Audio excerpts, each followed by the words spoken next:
Welcome back, everybody. We're diving into some listener requests today. Yeah, looks like we're going deep on the Tippit murder and Oswald's Russian, huh? You got it.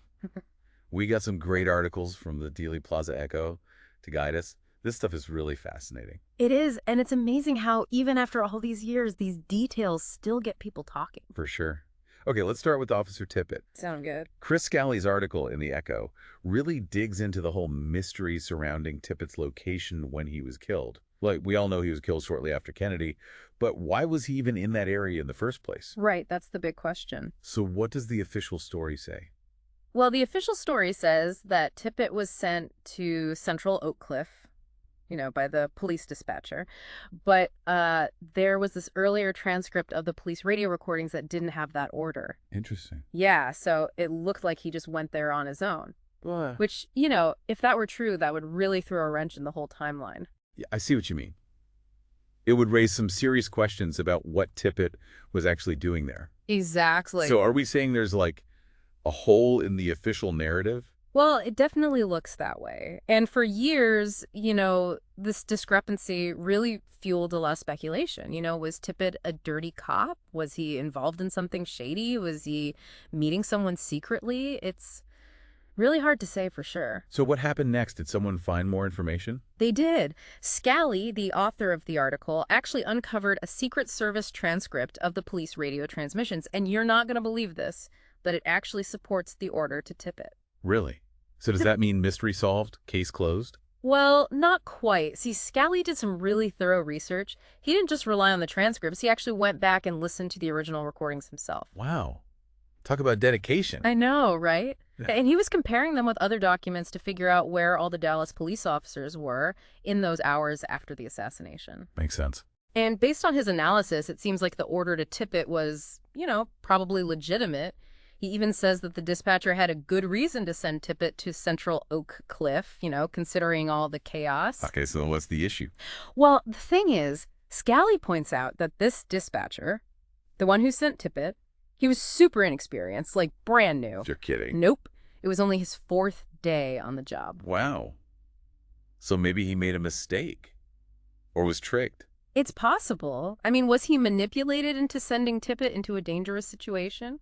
That's a scary thought. It is. And think about it. You have this totally green dispatcher sending a seasoned officer like Tippit to an area with almost no police presence. And this is right after the president has been assassinated. Yeah, that does not sound good. Makes you wonder if someone wanted to put Tippit in harm's way, right? It does. I have a bad feeling about this. Okay, wow. So maybe someone wanted Tippit out of the way. But for what? Right, exactly. I mean, if someone was trying to control the situation, taking out a cop would definitely help, wouldn't it? Yeah. It's like something out of a movie, a conspiracy thriller or something. I know, it's crazy. And actually, speaking of conspiracies, let's talk about Oswald and his Russian skills. Okay, yeah, the listener wanted to hear about that too. Yeah, and this is where it gets really interesting. Alaric Roseman, he wrote an article called The Enigma of Oswald's Russian Test for the Echo. And it raises some serious questions. Like, we know Oswald took a language test when he was in the Marines, but his scores were surprisingly bad. How bad are we talking? Like, -5 for understanding, 4 for reading, and 3 for writing. And the scoring system itself is so weird, it makes you wonder if they were trying to make his Russian look bad on purpose. Okay, that is strange. Yeah. But didn't Oswald live in Russia for a while? Shouldn't he have been pretty good at the language? You'd think, right? But there's actually a lot of evidence suggesting that his Russian was actually pretty decent. Like, remember Dr. Peter Gregory? He was a Russian instructor who met Oswald after he came back from the Soviet Union. And what did he say? Well, he said Oswald's fluency was unusual. He even hinted that it suggested some kind of, unusual training. Interesting. So on the one hand, we have these official test scores saying his Russian was terrible, but on the other hand, we have people who actually spoke to him in Russian saying he was pretty good. Exactly. It's like a total contradiction. And what's even weirder is that a lot of the big JFK researchers, they barely mention this discrepancy at all. Really? Why do you think that is? Well, Rosman has a theory. He thinks those test scores might have been faked. Fakes, like completely made up. Yeah, possibly. To support that whole lone gunman narrative, if Oswald's Russian wasn't that good, it would be harder to connect him to any kind of intelligence operation, right? That makes sense. But wouldn't someone have noticed if the scores were fake? Well, maybe, maybe not. It depends on how well it was done, I guess. But the point is, If his Russian was actually really good, that opens up all sorts of possibilities. Okay, I'm starting to see where you're going with this. We have a potentially manipulated dispatcher sending Tippett into a vulnerable position, and now we have evidence that suggests Oswald's Russian language skills might have been downplayed. Do you think these two things could be connected? It's definitely possible. I mean, think about it. If Oswald was involved in something bigger than we know, and someone wanted to cover it up, they would need to control the narrative, right? Mm-hmm. And getting rid of Tippett and making Oswald's Russian seem worse than it was, well, that would certainly help. Yeah, it would make it easier to paint him as a lone nut. But if all of this is true, it makes you wonder who else might have been involved. I mean, who would have the power to pull off something like this? That's the million-dollar question, isn't it? And it leads us to another really interesting point that Roseman brought up in his article, the attempted assassination of General Walker. Okay, yeah, I remember hearing about that. Yeah. Someone tried to shoot Walker at his home in Dallas, right? Exactly. And the Warren Commission concluded that Oswald was probably behind it, but Rosman's article brings up some serious doubts about the evidence. Really? Like what? Well, for one thing, there are no photographs of the bullet at the crime scene. You'd think they would have taken pictures of something that important, wouldn't you? Yeah, that seems pretty strange. Right. And then you have these conflicting descriptions of the bullet. Some reports say it was steel-jacketed, others say it was copper-jacketed. It just doesn't add up. So it's possible the evidence was tampered with. It's definitely a possibility. And here's the kicker.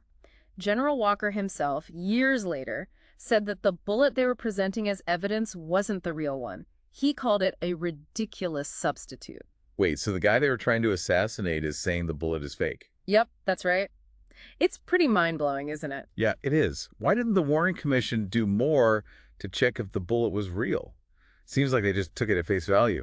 It's one of the many things about this case that just doesn't make sense.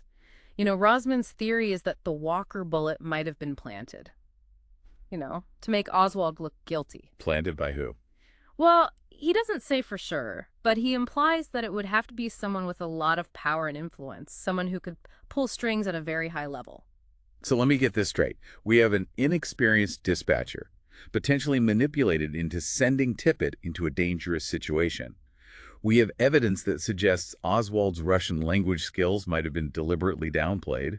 And now we have a bullet that might be a fake. It's like every piece of evidence we look at has some kind of question mark hanging over it. I know, right? It's almost like we're looking at a completely different story than the one we've been told all these years. It makes you wonder how much of what we think we know about the JFK assassination is actually true. If they were willing to tamper with evidence in these cases, what else might they have done?